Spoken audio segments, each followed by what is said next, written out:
Hey everybody, hope y'all doing well today. This is my third take. Uh,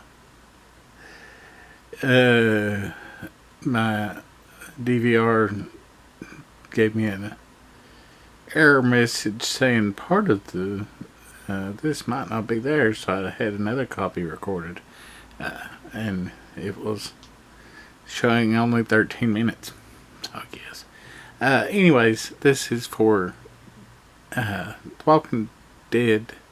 The Ones Who Live, Episode 1, Years is the name of the episode. And it's got a very long intro. And you get to see quite a few of your favorite Walking Dead people, which is good. But I would have liked at least a little bit of seeing Jadis getting him to the CRM.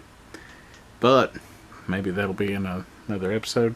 I do like that they do have little bitty scenes from most of the CRM stuff. They made it into all the other shows.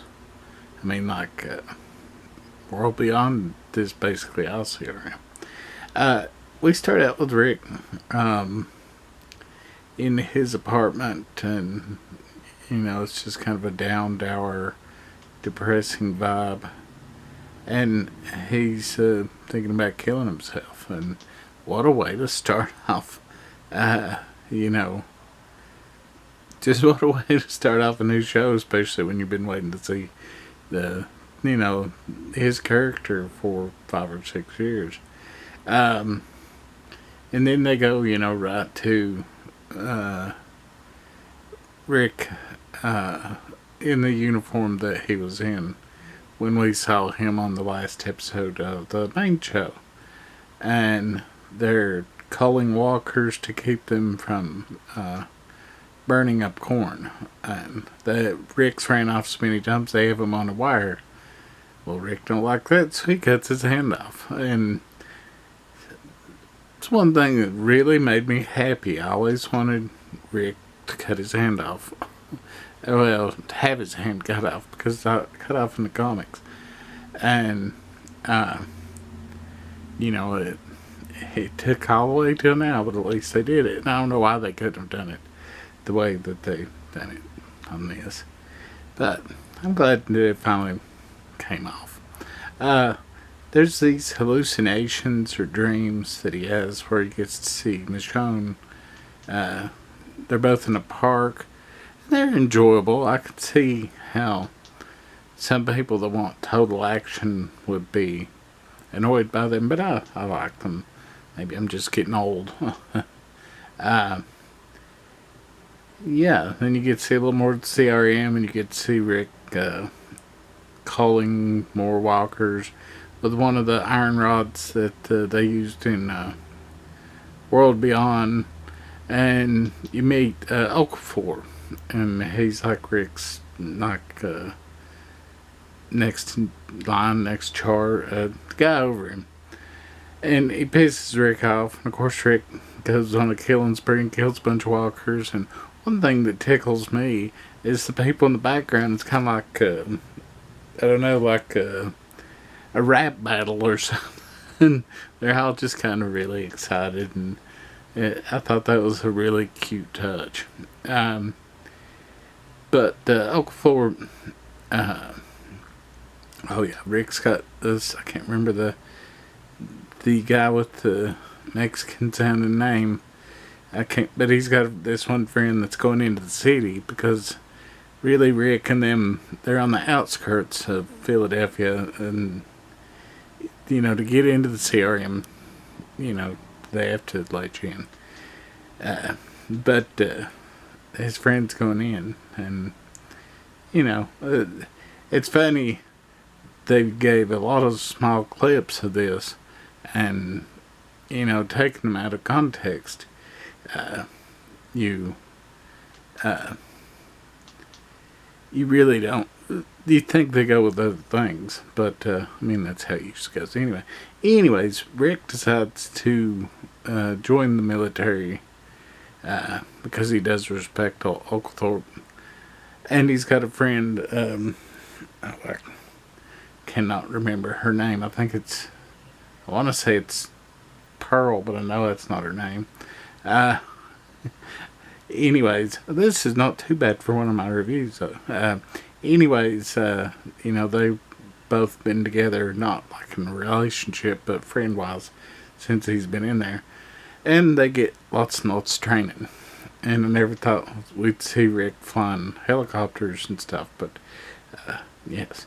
And you finally, if you've watched World Beyond, you get to see Major General Bill, which, he's talked about a lot in World Beyond, but not, anywhere else.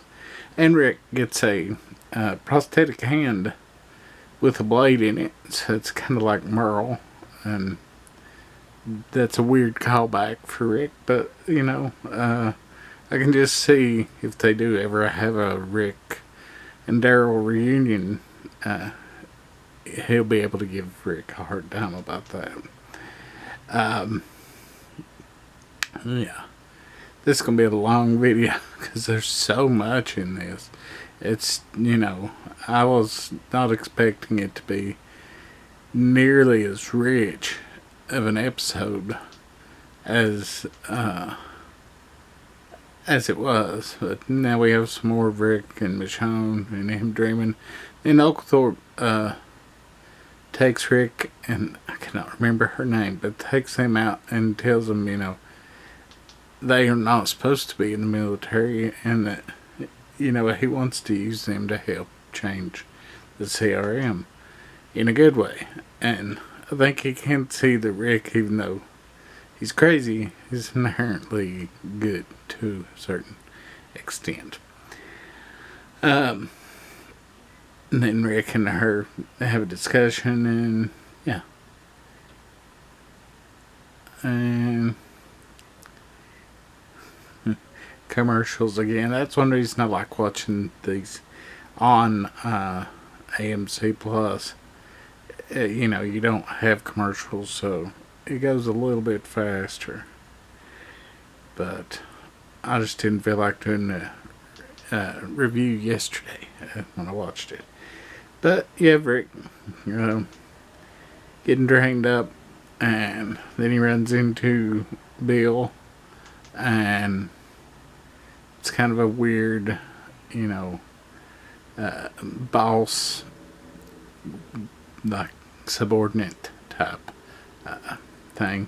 But you also find out some things about how the how Philadelphia was saved, and you find out that Oglethorpe actually bombed his own wife and a bunch of other Marines to keep them from destroying Philadelphia. But Rick, being Rick, still wants to get home, so he's trying to figure out how to get out, and he does. He figures out another way to get out, and when they go on a trip out of their normal range, he tries to get away. But things get screwed up when this little girl appears, and he gets caught, and, he can't go away. So he kind of just, doubles down on the CRM stuff. And, this, while not feeling like a movie, the only first season of The Walking Dead, well, and a few episodes after that, felt like a movie, and this doesn't feel like that, but it's pretty close. Maybe at least a TV movie, if anybody remembers those, but, lots of commercials on the regular TV. And I would cut these out, but no. It's also nice to see commercials for Daryl Dixon show. Oglethorpe, Rick finds out that he read his note to Michonne and all this, and they have a little fight, and then they kind of get on the same page. And he tells Rick, I want you to be my man inside. He also tells Rick about, him killing his wife to save, the world, more or less. But he says, gets Rick and that gal to go to the Cascades in Oregon to fix his place up. There's going to be a CRM big meeting there in a year's time. So really, Rick being on the whole other side of the country. So did Oglethorpe know?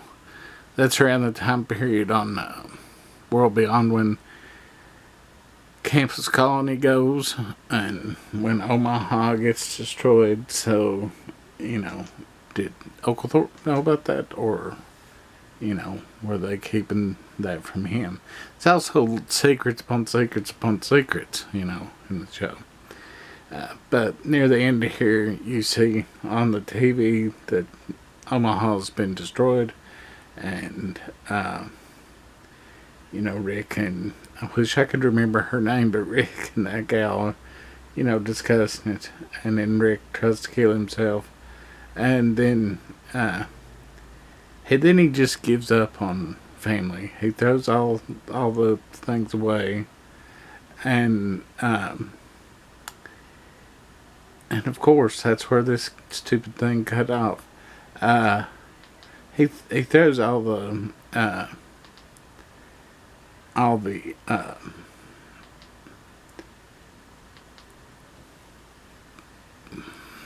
like phones with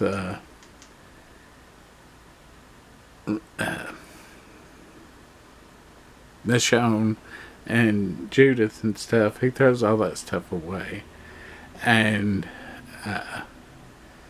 just kind of devotes himself to doing his thing. And then you have one last meeting of him and Michonne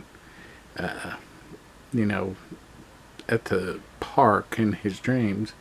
Then you flash to now where him and Oglethorpe's in a helicopter over some nondescript area, and they're talking. Rick tells them a story, and then they get attacked out of nowhere, and Oglethorpe dies, and Rick and the helicopter crash, and all this craziness goes on, and then you see that it was Michonne that was one of the attackers, and that's where it ends.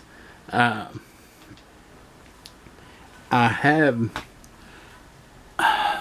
watched a little clip of the second episode because somebody had hacked, I guess, and stole it and put it up on YouTube. Then I didn't want to ruin it for myself. But I know it's Michonne that did the attack, and besides her coming up, and finding Rick, because the little dwarf guy is good with weapons, and he's actually shooting at the helicopters. I did see that. But, yeah, really awesome first episode. Hopefully the other 5 will be as good.